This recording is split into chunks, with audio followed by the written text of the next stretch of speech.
Well, good morning, everybody. I hope you all had a great Memorial Day weekend, a chance to relax a little, break out of some of the challenges that we've been facing over these months. I hope you had a chance to spend time with your family, your friends. Relax, reflect. We've all been through a whole lot here. And it wasn't like the long weekends we're used to when things are normal, to say the least, but I hope it was a chance to recharge a little bit, get ready for both the fight ahead and the better times ahead.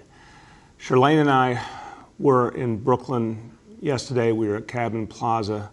There's a memorial there to all the Brooklynites who fought in World War II and all we lost in that war.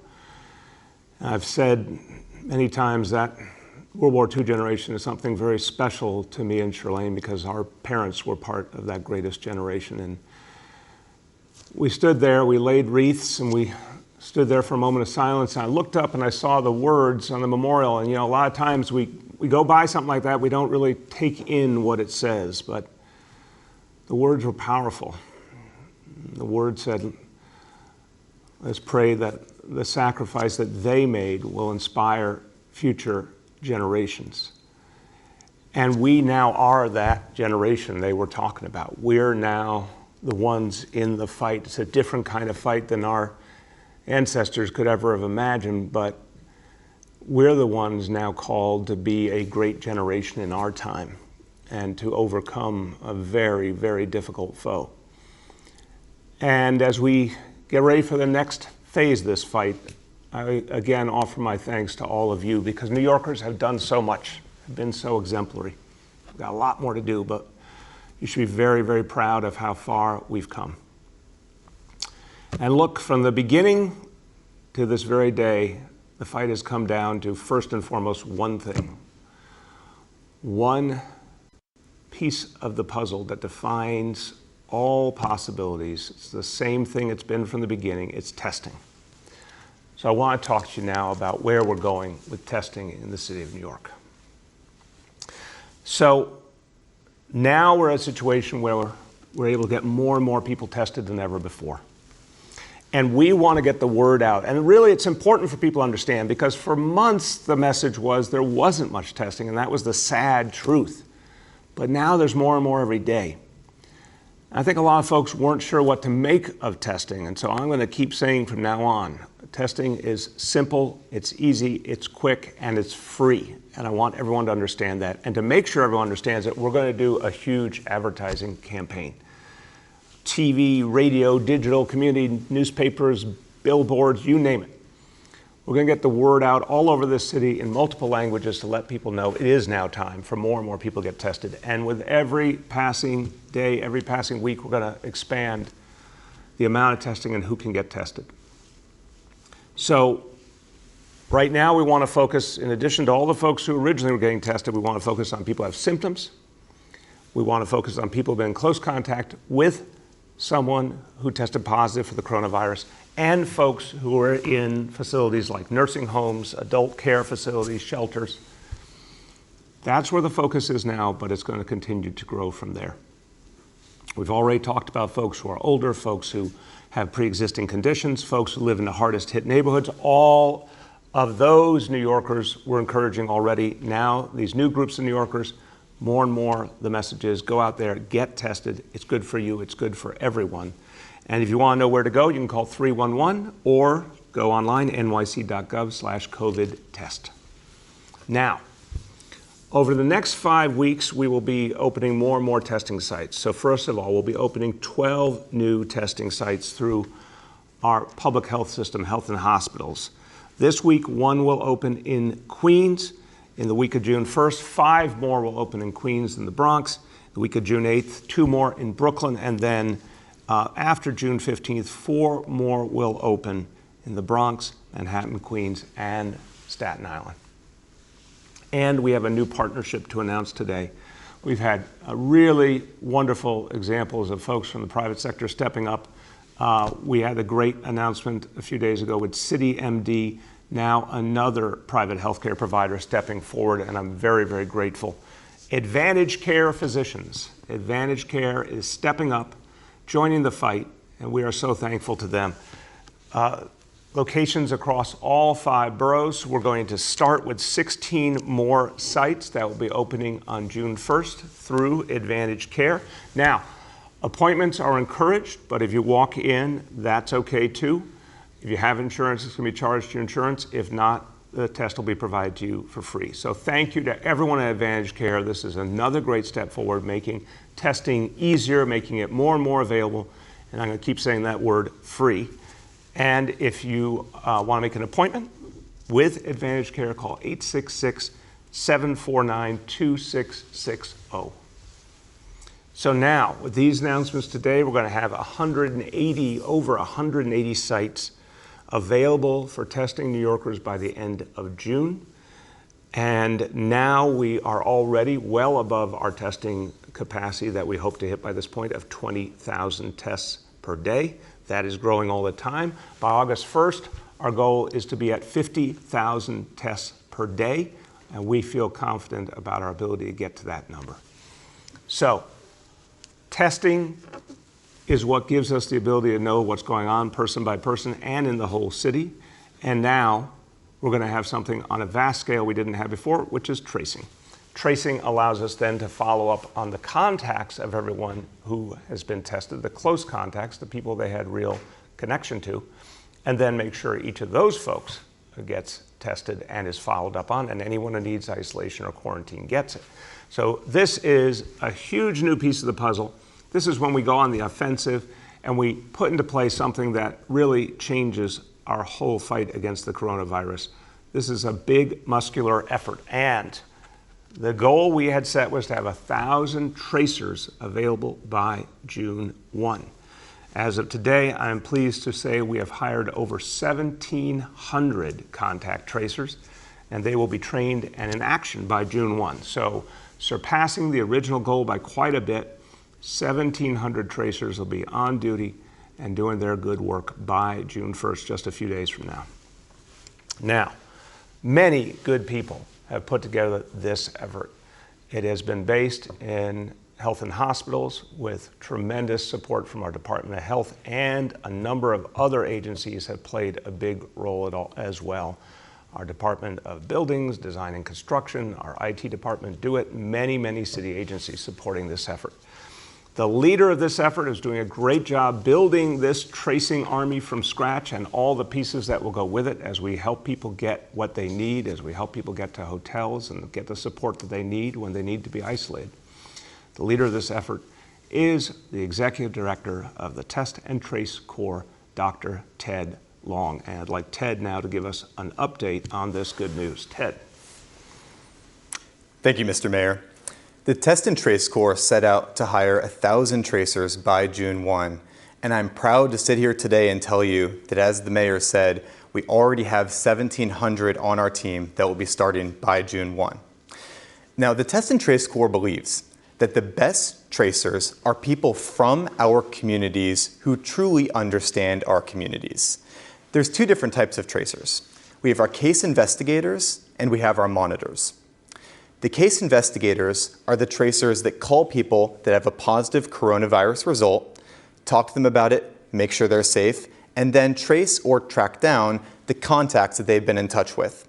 The monitors then call those contacts, bring them in for tests, but also call everybody every day to make sure that people diagnosed with coronavirus are safe. Among our case investigators, more than 400 are from our hardest hit communities in New York City. That's almost half of them. They speak more than 40 languages. Among our monitors, more than 300 are from the hardest hit communities in New York City, almost half, and 40% of them speak Spanish. As we sit here today and are moving the program forward, we have an additional 100 tracers that are already doing the work in target zip codes in New York City right now. Now, what I want to do is tell you a little bit more about what tracers do day to day.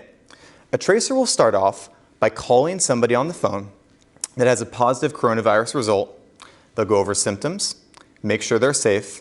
We'll go over close contacts, intimate partners, people they live with, or people they've been within 6 feet of for more than 10 minutes. The The contacts will then be passed to the monitors. The monitors will call them. They'll come in and get tested. Anybody positive will become a new case, and then we'll call them and start the process over. But I want to make a really important point here. In New York City, we're doing way more than just that. When you're on the phone with the tracer, in New York City, we want to make sure that you're okay at home. So we're going to ask you, do you need help with utilities, food, medications? And if so, if you could stay at home to self-separate from your family members to keep them safe, we're going to help you with everything else to make sure you're successful. We're going to put you on the phone with a resource navigator, somebody also from your community that can navigate all of those things for you and make sure that you could be at home and your family is safe as well. Or during that same phone call, we're going to make you an appointment with a hotel with a medical monitoring system that we've set up to ensure that you're safe, and in doing so, to ensure that you can keep your family safe as well by not transmitting the virus to them. With that, I'm excited to share these updates with you today, and back to the mayor. Thank you very much, Ted. Well done. Thank you to you and your whole team for this amazing effort. And everyone, look, this has been put together with lightning speed, literally in a matter of weeks. So this is an extraordinary effort. I'm so thankful to everyone in the Test and Trace Corps for the amazing job they're doing. And it's with a clear sense of addressing the crisis at hand and also really going head on, really clearly at the disparities that have been so clear in this crisis. The coronavirus pointed out disparities that are deep in the city and must be fought in every way. So it's so important that over 700 of the tracers come from the very neighborhoods that have been hardest hit. And will understand what needs to be done to reach people, to communicate with people, to change this reality that we are facing. And that's what this is all about. And to make sure that effort is deepened, we wanted to add another leader to the team whose lifelong commitment has been to equity and fairness and inclusion, who has, in everything she has done, made very clear she does not tolerate the inequities that have pervaded too much of the history of this city and of this country. So we have found a great leader to come in as our new Chief Equity Officer for the Test and Trace Corps, Annabelle Palma. Annabelle, someone I have got to know very well over the years, worked closely with. We both served in the city council together, and her story is remarkable. Born and bred in the Bronx, lost her mom very, very sadly at an early age, became a young mom herself, dealt with so many of the challenges that come with poverty, ended up homeless for a period of her life. She took all that pain, all that challenge, and turned it into a deep desire to help other people. Got active in her community, eventually became a member of the New York City Council, became the chair of the General Welfare Committee, where she helped to make sure that so many other folks got what they needed, the support they needed as they fought so many of these ills in our society. She fought particularly for the people of the Bronx to bring fairness, and joined our administration 3 years ago as Deputy Commissioner at our Department of Social Services, focusing on how to make sure that people got the help they needed in a way that was part of every community and fair to every community. So she's going to come in now as Chief Equity Officer, make sure that the Test and Trace initiative really epitomizes our commitment to fairness, our commitment to fighting inequality, reflects the people of the city, and it acts on the inequalities and disparities that have been laid so bare here. So we welcome Annabelle Palma to this team. Now, we've talked about testing so many times. Testing, the big constant word, the constant idea we talk about is testing. Well, that's the kind of testing that tells you if you have a disease or not. But you know, there's been another test running through this whole crisis, and that is the test of faith. Our faith communities have gone through so much in these last 3 months. I have to tell you, I've spoken to so many people, religious leaders and devout people, who have felt the pain of this crisis, felt the pain of people they worship with, those they've lost, the families that are going through so much, but at the same time, with their devotion to faith challenged not in their hearts or in their souls or in their minds, but in terms of day-to-day life, the ability to have the services that are so important to every faith tradition. The ability to go to a church or a mosque or a synagogue, to be together, to pray together. So much of what has made up the life of this city and the strength of this city. And right in the middle of this crisis, three of the most important holidays in three great faith traditions, Easter, Passover, Ramadan, and each faith tradition had to find a way to somehow make sense of these holidays without the benefit of all the people are used to, all the support that they give each other. It's been very, very hard. I have to put on the table a challenging reality. On Friday, President Trump made a statement about reopening religious services. And whatever the intention, I think it's important to speak about it in a forthright manner.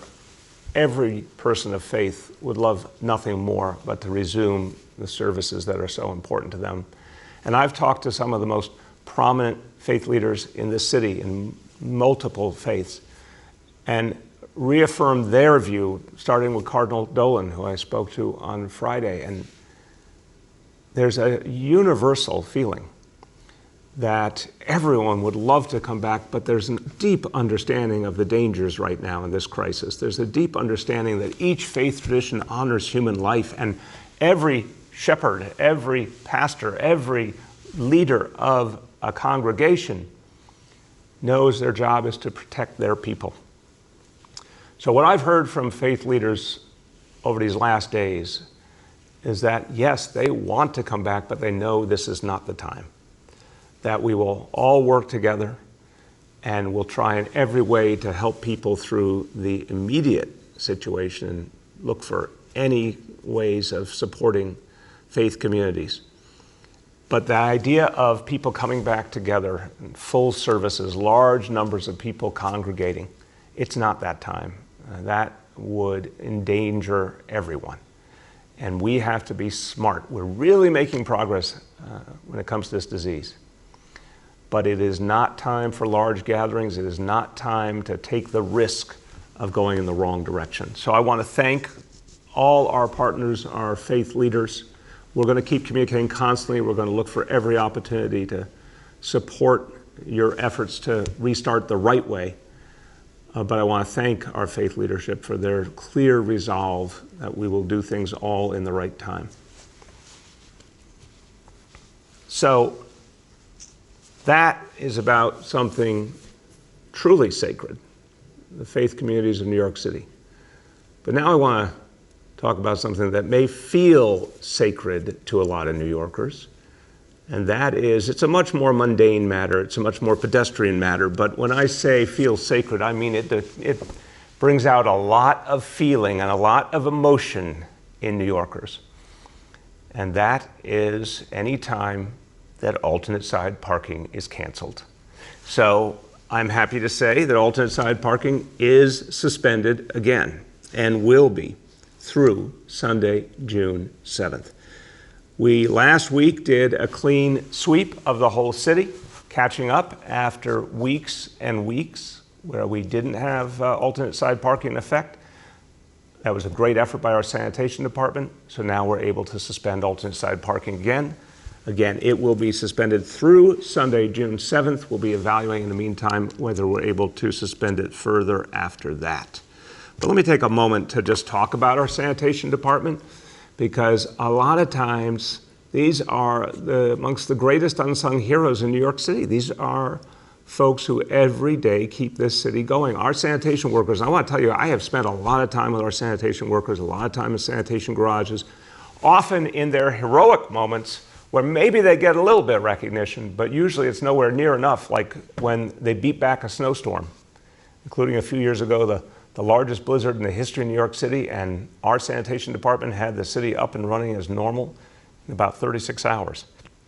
What they have done in moments of crisis, I'll never forget after Sandy, Hurricane Sandy, so many people just were hoping and praying sanitation would show up to help them take away the things that were no longer a part of their life, the things that were broken and destroyed, and let them start over. And every time sanitation showed up, people had an incredible feeling of hope and closure. And Our sanitation workers do so much for us. They have been fighting through this crisis as well. Remember, if this city is not clean, it doesn't function.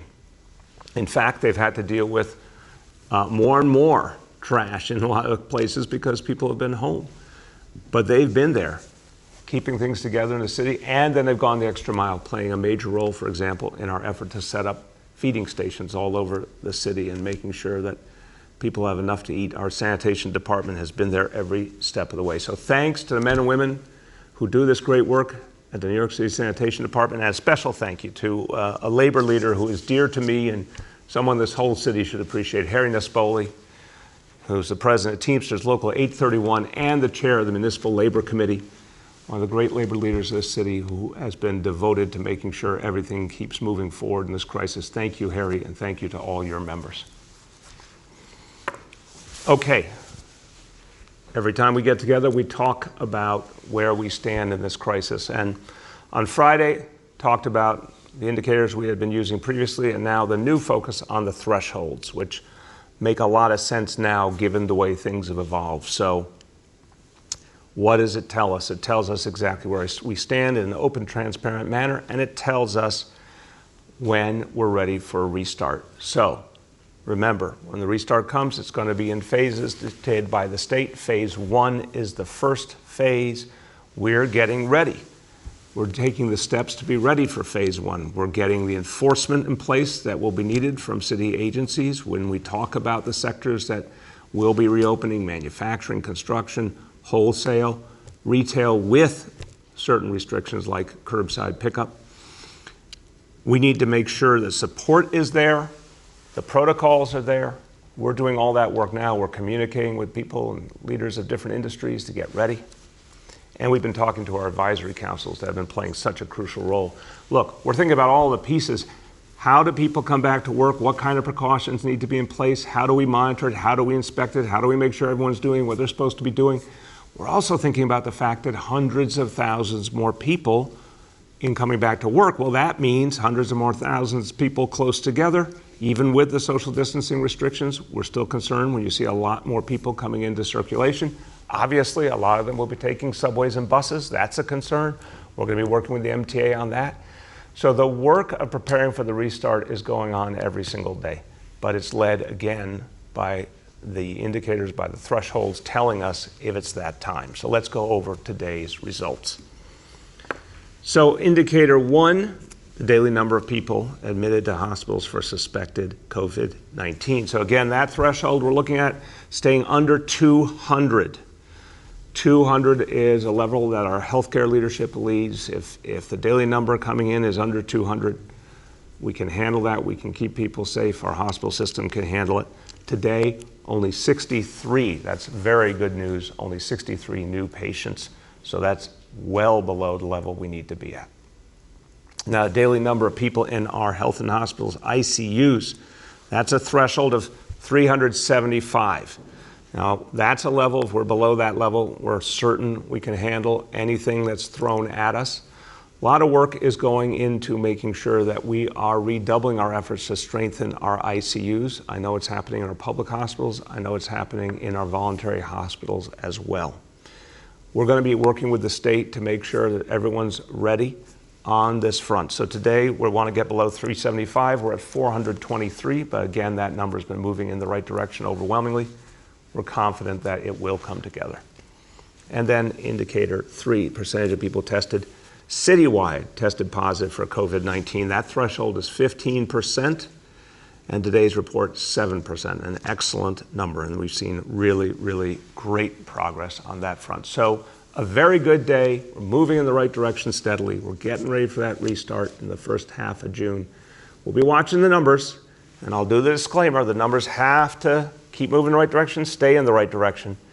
That's what tells us when it's time. But very much like the direction we're moving in, and it's all because of your hard work. So I know you want to get to that restart, that phase 1. Keep doing what you're doing so we can get there together. A few quick words in Spanish now. Los exámenes todavía son la clave en esta lucha. Y ahora les podemos dar a más neoyorquinos las respuestas que se merecen.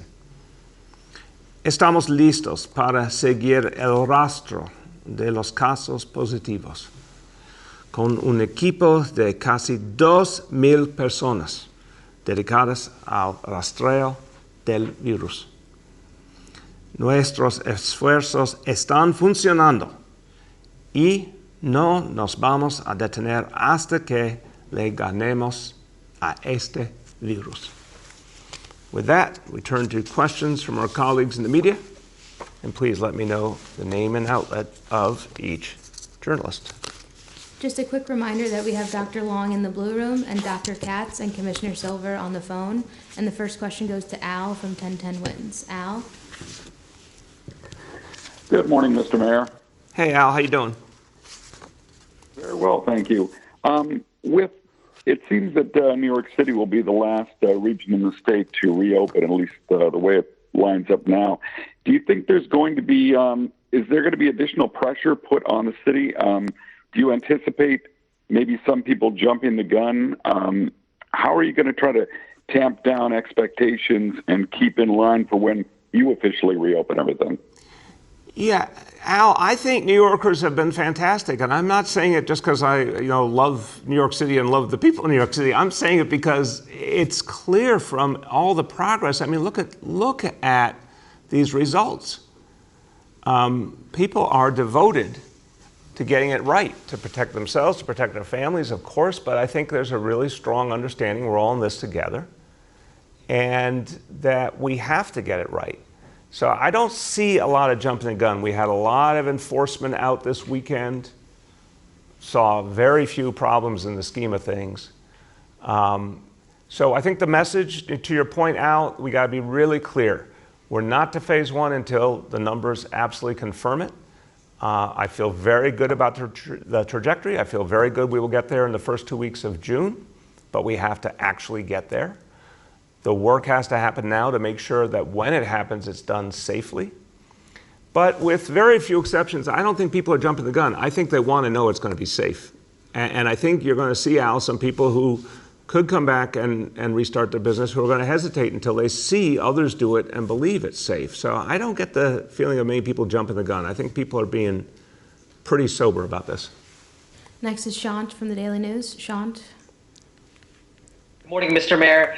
I wanted to ask, while you are considering taking out debt to cover operating costs, would you yourself take a pay cut and/or do pay cuts for the highest paid members of the administration?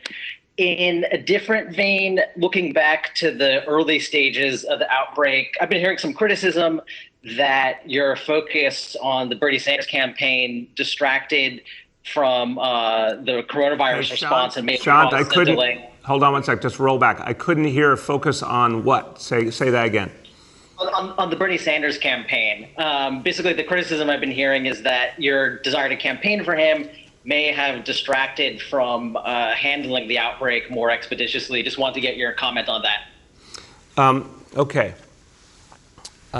On the first question, no plans for pay cuts for any New York City employees right now, whether it's City Hall or any place else, but we never know what the future brings.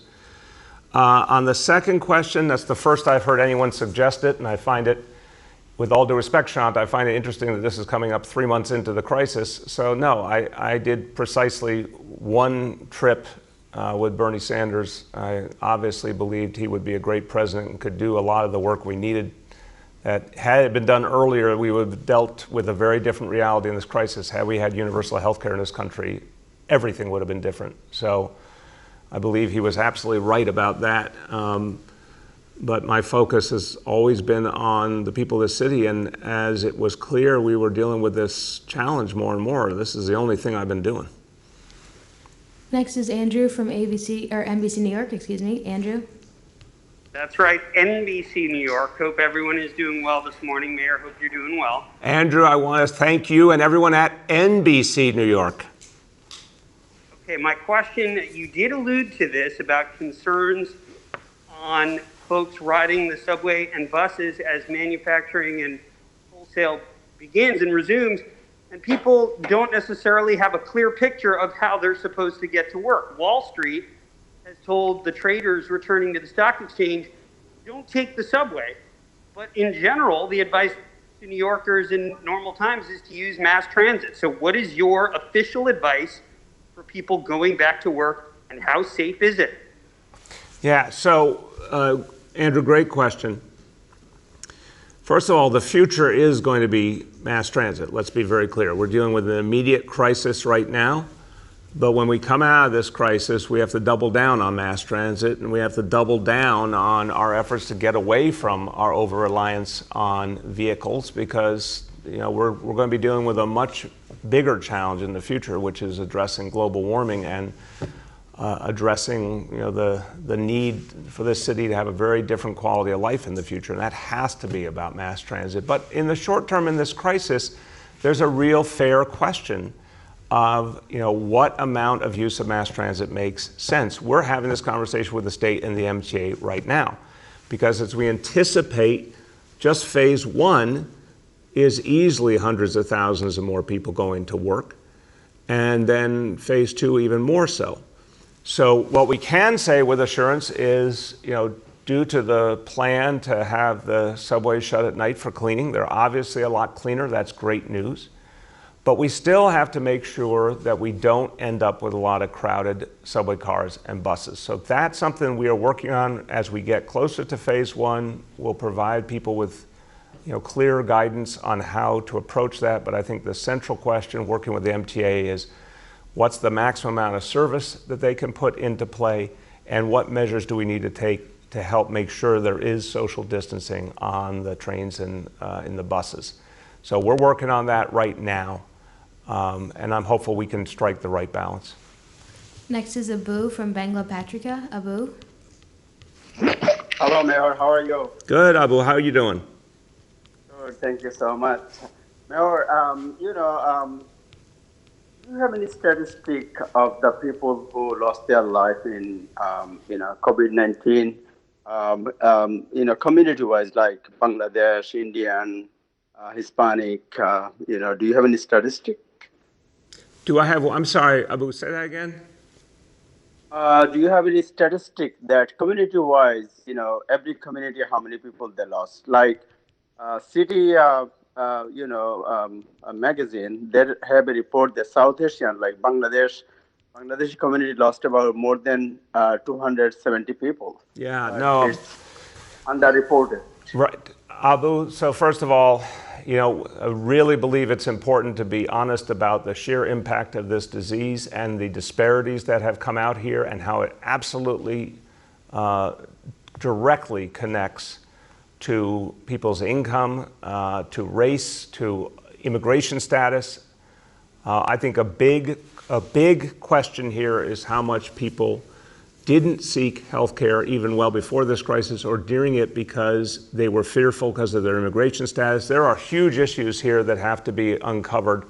We've tried to be really transparent with both the facts about where people came from, who we know died from COVID, and we've put out the list of people, the numbers of people we think probably died from COVID, and we've tried to really constantly update, by zip code and, very openly those facts. So take a look at everything that is out there. It's at nyc.gov/coronavirus. It's all the data is there, all the demographic information. If you see an area where we need to go farther, we'll certainly see if the health department can get you more. But there's no question that there's been profound disparity. That's affected South Asian communities as well. It's affected the Bangladeshi community, which is a big community in this city. And the way forward is to fight back this disease, but then get right to work on addressing these disparities in every way, healthcare disparities, economic disparities, et cetera, if we're going to really make sure that nothing like this happens again in the future. Yoav from the city is up next. Yoav? Yoav, can you hear us? Hi. Yeah, can you hear me? Yes, Yoav, how you doing? Okay, good. How are you? Good, man. I just wanted to ask about the Texas firm Crew Facilities that's booking some of the hotels for the city. I'm sorry, Yoav, say the name of the firm again. It's called crewfacilities.com. Okay. They're booking most of the hotel rooms for hospital workers and the homeless shelter residents. And apparently they're getting a $27 fee per room per night. It appears to be well above the industry standard of a 10% fee. And they're also charging about $18 for breakfast, $19 for lunch, and $34 for every dinner that's provided. I just want to ask you, I know the contract was negotiated in a real emergency, but apparently it expired on May 1st. It may be in the process of being renegotiated. And I just wanted to ask, are you going to try to get some of those fees down now that things are a little bit more stable? I'll turn to Ted. I can be very straightforward, Yoav. I don't know the details of the contract and how it was negotiated, but you're absolutely right. It was negotiated in a context where we had to move immediately to get people support. But this is, as we move out of the worst of this crisis, we're always going to be looking to do better and to make sure we get what we need and the taxpayer is respected in the process. So we'll keep looking at each and every contract as we go along. But Ted, do you want to speak to that one specifically? Sure. What I can say specifically is that the hotels in our program to keep New Yorkers safe are free. We want you to come. Please come to our hotels. The specifics of the contract that you're referring to, I would also have to research and get back. Yeah, and Yoav, the fact is, and we'll confirm this back to you, but we do expect in this instance, this is the type of thing we expect to get FEMA reimbursement on as well. Andrea from CBS New York is up next. Andrea.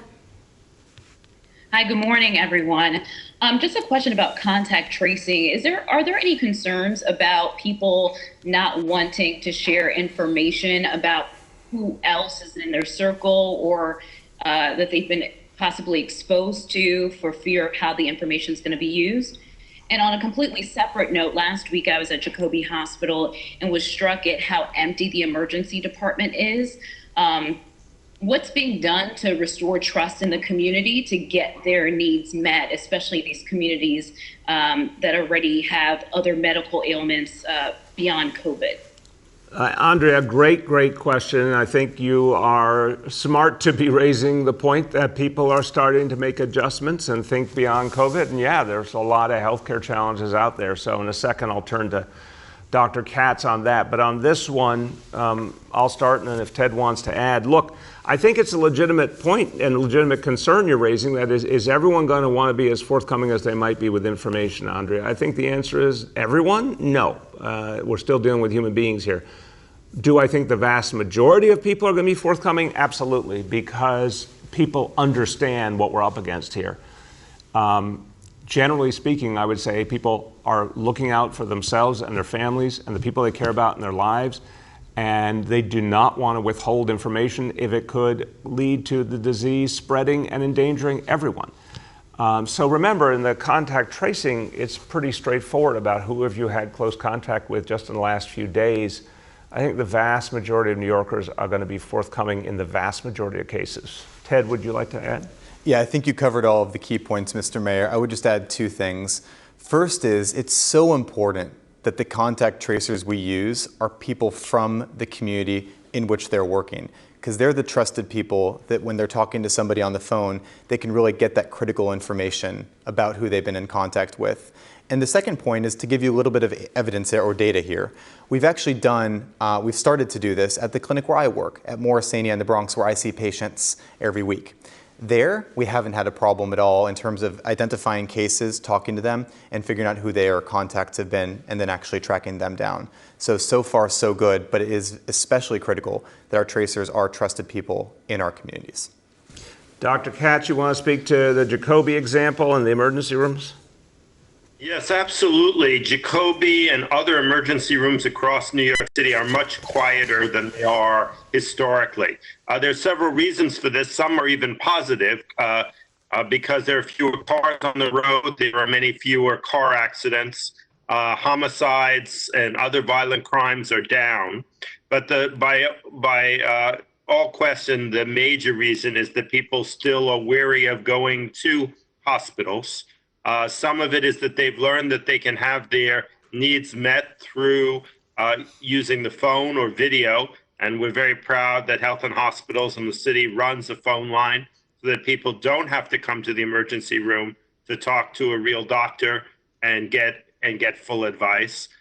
Within the hospital emergency departments, we're creating clear areas where we see patients who are COVID negative. We've been erecting barriers to make sure that there's good social distancing. So we want patients to come back if they need to come back. We want to accommodate them at home if they want to be seen through a virtual visit. We find a lot of our own patients are happier to go to a nearby community health center, whether ours or one of the other great federally qualified health centers in New York City, because there's still some fear of hospitals, but we're doing everything possible to make sure that people who come and are COVID negative are seen and taken care of in areas where there are only COVID negative patients. Thank you, Mr. Mayor. Thank you, Mitch. Next is Julia from the Post. Julia? Hey, good morning, Mr. Mayor and everyone on the call. Mr. Mayor, I'd just like for you to talk us through the phases that are going to happen in the coming weeks. Could you walk us through phase one a little bit more closely in terms of, do we expect that to happen in the first week of June and the second week of June, and any of those NYC specific measures that you've mentioned? And what would phase two look like if the indicators hold? When would that be, and what kind of activities could we see come online? So, Julia, the most important thing to say to you is we're going to be briefing all New Yorkers on each of these questions as we get closer. I'm feeling confident right now that phase one will begin by the first or second week of June, as I've said. The fact is the indicators, the thresholds all keep pointing in that direction. Now, I feel confident because I'm watching the very consistent trends here, but that doesn't mean we're there yet. And until we are 100% there, we're gonna be very clear that we aren't there until we're there. And I'll keep updating people every single day. In terms of the categories, and again, we're assessing the number of people that we expect to come back in the first instance, and then if people see it's going well, I think you'll see that number grow. Unquestionably, several 100,000 people to begin as you open up construction, manufacturing, wholesale, and more retail because you can do the curbside and the pickups. The state has put out its guidance, which is very helpful guidance about what's needed in each place of business, but we have to do the enforcement work and the monitoring.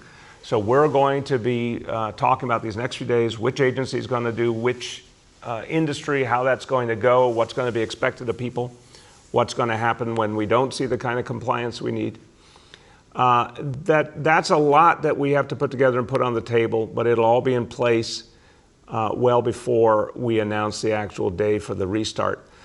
In terms of phase two, I don't want to get ahead of ourselves. We still have to get to phase one, and we have to prove that phase one works. And that will obviously be for at least several weeks. We'll talk more about that as we get closer. But right now, let's get through the first steps before we get too far ahead of ourselves.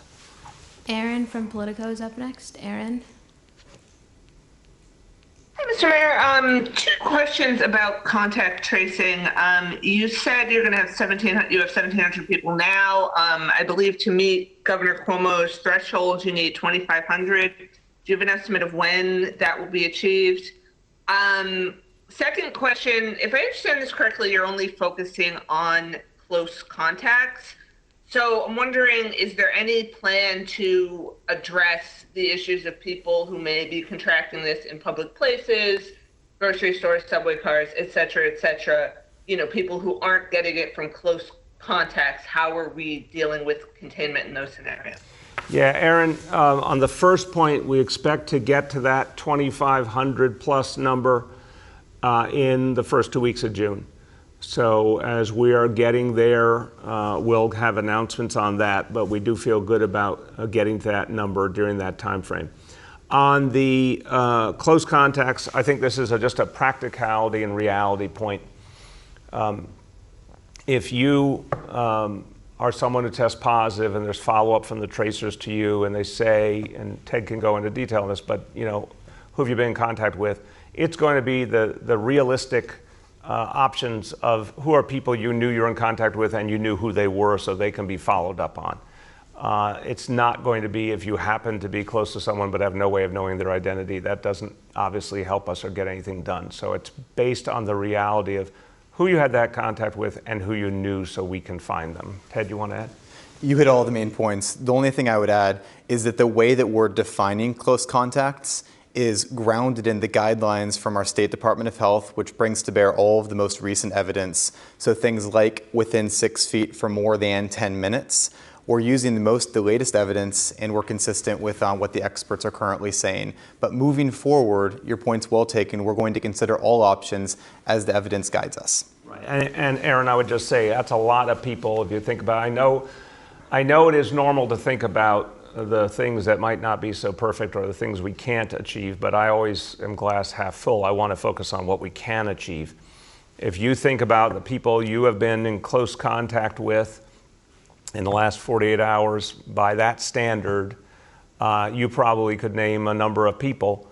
That's what we want to focus on, the people we can find. I think that's going to add up to a lot. Next is Henry from Bloomberg. Henry? Mr. Mayor, how are you doing today? Good, Henry. How are you? Good. I'm good. I'm going to follow up on Andrew Siff's question because the subways have always been called the circulation system of the city. They're crucial to the economy. And basically, my question is, what specifically can you do? Are they contemplating handing out disposable masks to everyone, requiring that everyone wear a mask? Does that create problems with disposing of the masks? What specifically has New York and the MTA discussed to deal with this problem of the subways? Yeah, Henry, these are conversations that are happening right now because, again, as the city and the state are looking at the sheer magnitude of the number of people who will come back into the economy, back to their workplaces. Again, every part of the state's going through its own reopening approach, but there's nowhere where you're talking about so many people in motion as here by far. This is the place where the challenge is greatest. And we do need to think about exactly what you said. How do we maximize wearing of face coverings on subways? What does that look like? How do we make sure that on subways and buses, obviously, there isn't overcrowding? Some of that is frequency of service, and I know the MTA is working very hard to maximize service, and they have their staffing back by and large now, which is going to help them a lot. But it's got to be very systematic, and this is the concern that we're looking at and talking to the MTA about. When you think about all the pieces, the cleaning, that looks great, but you'd need the frequency of the service, you'd need the face coverings for sure, you need some way to make sure that there wasn't overcrowding. We got to figure out what that would be that will do it in a systematic way. Because again, every time you add 100,000 more people back into the subway system and then the next 100,000, the next 100,000, the bar gets raised in terms of how we make sure that we keep everybody safe. So we'll have a lot more to say on that in the next few days, but this is a crucial part of the equation. As I said, I don't see the restart happening until the first or second week of June. That's not far off, but we have certainly some days to work with the MTA to try and perfect these strategies. And then, as with everything else, to see how they're going and make adjustments as we go along. Jose from Univision is up next. Jose? Hi, Mr. Mayor. Good morning. So on Friday, the City Council's Public Safety Committee held a hearing about the pretty sharp disparity in the enforcement of social distancing by the NYPD. Now, at that hearing, the NYPD leadership was resistant to sharing that data, which ultimately showed that Blacks and Hispanics received 79% of the summonses, even though, as you know, the majority of the 311 calls complaining about the lack of social distancing came from white neighborhoods. So I've got two questions. The first is, going forward, will the NYPD make this kind of information accessible to the public in real time? Is there a way to do that? And the second question is, what changes is your administration making to address this kind of disparity? I understand there's a plan to reduce the NYPD's role in this kind of enforcement, but now some people, as I saw on Friday, are concerned that the average person would not listen to volunteers or people without actual law enforcement authority. Yeah, thank you. Jose, thank you for the question. It's a great question. So first, yes, we do have to have the data provided by the NYPD on a regular basis, consistent basis. I'll make sure that happens for sure. But what I think you're going to see, as you just indicated, when it comes to summonses related to face coverings and social distancing, that's just not going to be the area the NYPD focuses on anymore. There may be other types of offenses that happen in combination with someone, not social distancing or not wearing a face covering, but that's what they would focus on, not the actual social distancing or face covering itself. They're getting out of that work. That's going to be done by the civilian employees of the city, the ambassadors. That's going to be done. One of the things I'll be talking about later on today by the Cure Violence movement, which has been so successful in beating back gun violence in this city and is so deeply grounded in our communities. So I believe with the level of information and education that's out there about the coronavirus, that when you send out people to educate, to remind, to give out face coverings, that does the vast majority of what we need. NYPD will be in reserve for dealing with gatherings, particularly large gatherings. And that's an area where I've been very clear. We still need them to play a role when we see a problem. We haven't seen that many problems, thank God. And folks, actually, whenever any authorities have been showing up, I looked at the weekend as it progressed, Jose. I was getting regular updates on what was happening in different parts of the city, what different agencies were experiencing. Same results constantly. People responded when any figures of authority showed up. They responded. They made the adjustments overwhelmingly. So that's where we're going to focus. And I think it'll be successful, where we will keep PD presence and other enforcement agencies, as we talked about, as we see businesses that are not complying with the rules. We'll start with warnings, and if that solves it, great. If not, we can go to summonses or even more aggressive actions. But yes to transparency. No, you're not going to see NYPD involved in enforcement on social distancing or face coverings. Bridget from WNYC is up next. Bridget. Good morning, Mr. Mayor. This is sort of a follow-up question related to the previous question. Specifically, the Center for Constitutional Rights is filing an emergency order today, calling on the NYPD stop and frisk monitor to investigate the department's social distancing enforcement practices. I'm wondering if you support that investigation, and similarly, will you direct the NYPD to release full arrest data by race as the attorneys are requesting? And then separately, on your announcement today about Annabelle Palma as the Chief Equity Officer for the Test and Trace Corps, can you talk a little bit more specifically about what her responsibilities will be? And is this a public health function or more of a data oversight function, and just what she'll be doing? Sure. I will turn to Ted. Let me talk about your first question real quick, and then I'll mention talk about my view of the work that Annabelle will be doing, and Ted will talk in more detail. On the monitor, look, we've been working very closely with the monitor throughout. This is the administration that settled the stop and frisk case. We've done we can get clear information. It's always important to make sure the information is clear and consistent. I want to see it published regularly. But again, any looking at what happened with the very few instances where there was enforcement on social distancing, I keep coming back to this. I don't blame anyone for the concern about things that went wrong or disparities. Both of those are unacceptable. Any incident where the dynamics between police and community weren't what we wanted them to be, where our police officers didn't handle things right, we care about. Any time where there's disparity, I care about that. The department cares about it. We have to fix it. But I also want to keep coming back to, thank God we're talking about very few instances where there even was any enforcement, and now that has ended. But we're always ready to take a look back if it helps us do our job better going forward. We're just not going to tolerate disparities in this city. That's the bottom line.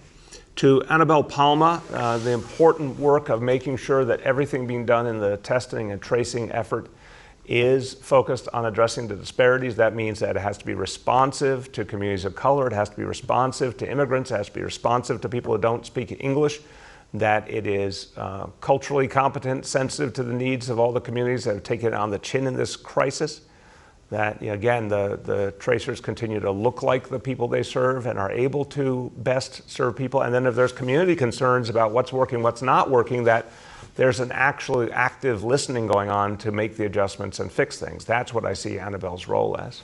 Ted, you want to add? Yeah, thank you, sir. Test and Trace Core will be most effective and most successful if it's a local initiative. And Annabelle Palma will be going into our communities, doing everything the mayor just said to ensure that happens. Thank you. Last two, Gloria from New York 1. Gloria. Thank you. Mr. Mayor, I wanted to follow up on Shant's question because I'm not sure I heard an answer. Are you looking to increase your borrowing capability in order to cover operational costs? And what does that mean? Isn't the city prohibited from funding operating expenses with borrowed money? So what authority would that give the state if they were to allow you to increase the borrowing capability? My second question is about your comment on religious gatherings. I understand you were commenting on what the president ordered last week, but does it also go against the 10 people maximum order in any way, or are you still in agreement with that? Yeah, no, the 10 people, thank you for the question, Gloria, because I always want to make sure I'm clear. The 10 people maximum gathering, absolutely, we can work with that, we can make that work, and that makes sense whether it's a religious gathering or just people gathering for another purpose. Remember, what the state has said clearly is that still comes with the need to socially distance, and if there's any chance that people may be close for any period of time, the need to wear the face covering. So I think the state has it right there. We will work with that in a religious setting, in a non-religious setting. Absolutely fine with that. What I'm talking about is the big traditional religious services where you're talking about hundreds, even thousands of people gathered together. I know there's a deep yearning to restart. And what I'm saying, it is not time. With all due respect to the president left the impression on Friday that any and all religious services should just start again. I'm saying very clearly that is dangerous. It is not time to restart large gatherings of any kind, even though we deeply, deeply value faith. The key faith leaders of this city are saying it's not time. Across the board.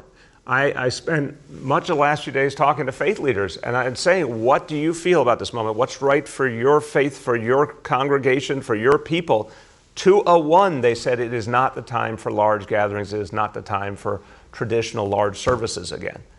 So I just want to make sure there's no misinterpretation of what the president said. From the point of view of the faith leaders of New York City, it's not time yet to go back to traditional large services. From the point of view of the city of New York, it's not time yet.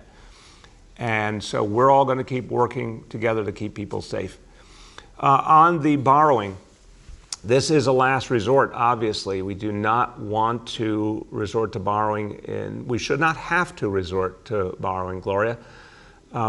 We have dealt with an international crisis, an international pandemic that was something that our federal government, like any foreign threat, was supposed to address.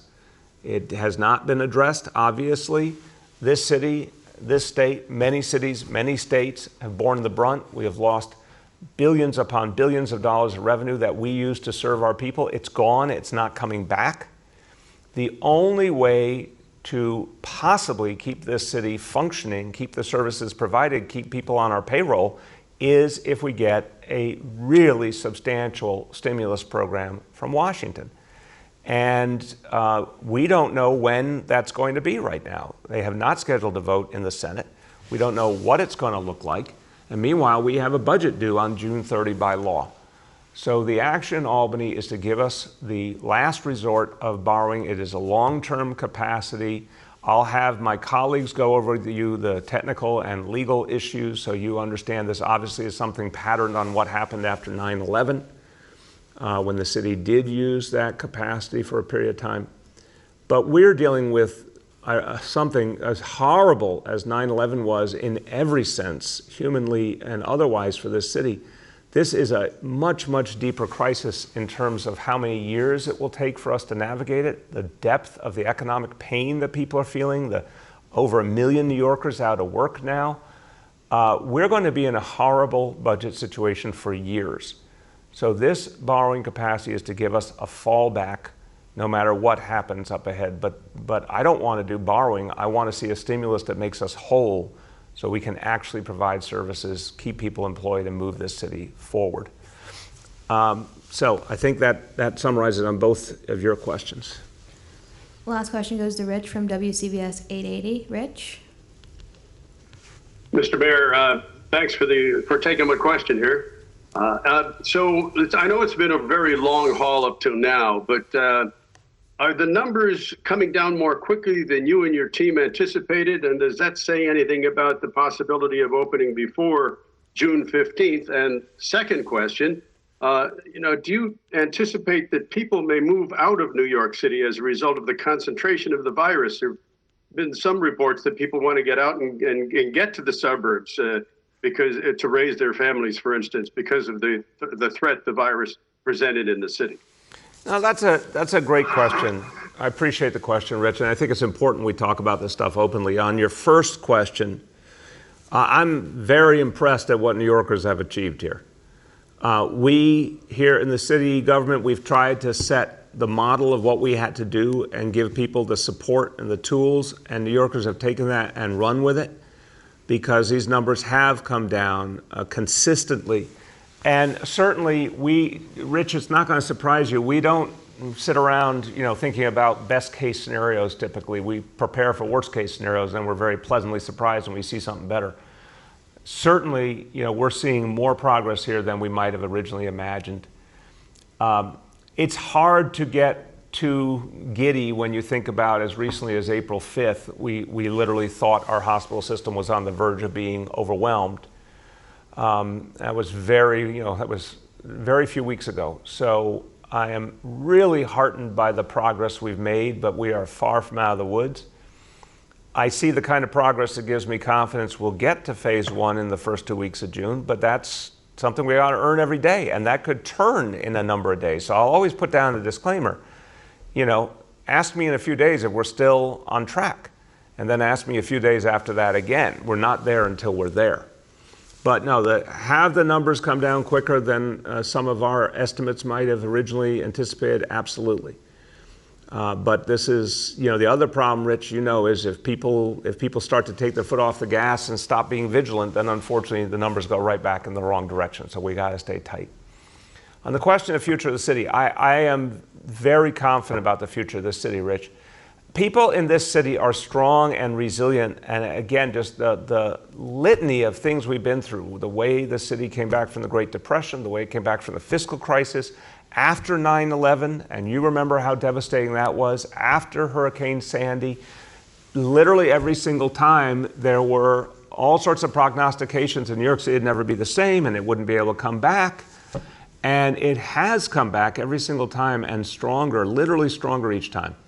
So some people may choose to leave, and I believe a lot of people will choose to come in.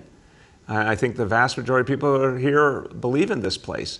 And there will be a vaccine one day, and that will be sooner rather than later. And that will change everything as well. So I'm confident about our future, and I'm also confident there's people all over this metropolitan area, all over this country, all over this world who want to be a part of New York City. And as soon as things get back to normal, I think you're going to see a lot of people engaging and coming here because they've always wanted that opportunity and it will be there for them. So remain optimistic because of the strength and resilience of New Yorkers and everything that we have here, which is irreplaceable. No place in the world has all the things that we have. Final point on that, Rich, I think people have watched a lot of heroism here. I mean, whatever the fears, again, those fears will be deeply changed as we make progress against the disease and as we get a vaccine. The New Yorkers have mounted a heroic effort here, and a lot of people admire that. And a lot of people look at New York City and feel very, very strongly that this place is special and people have done something amazing. So keep that in perspective as well. So everyone, as we conclude, look, And I think it kind of fits with Rich's question. You know, what do we think about as we're coming off of Memorial Day? We think about people who did extraordinary things, in fact, you know, made sacrifices that are so hard for so many of us to imagine what it must have been like for so many good young men and women to be out fighting for us, far away from home, giving their all. It must have felt to many of them, and as I said, my dad was one of them back in World War II. There must have been many a day where it felt overwhelming, many a day where they didn't know what the future would bring, and there must have been moments where people wondered if they could make it through. But we remember them as heroes because they found a way. We remember them as heroes because they found that strength and they banded together and they did something great and something greater than the sum of the parts. And that's what we're called to do now. So as we reflect on Memorial Day and the sacrifices of others, let's recognize it's our time. It's our time to find the greatness in us. And to all of you, you've been doing that every single day. Every time you put on a face covering, every time you exercise social distancing, every time you stay home even though you'd rather be out, every time you help a neighbor, every time you give of yourself, you are part of making that change. So thank you, everyone, for doing what our time demands and helping us all move forward.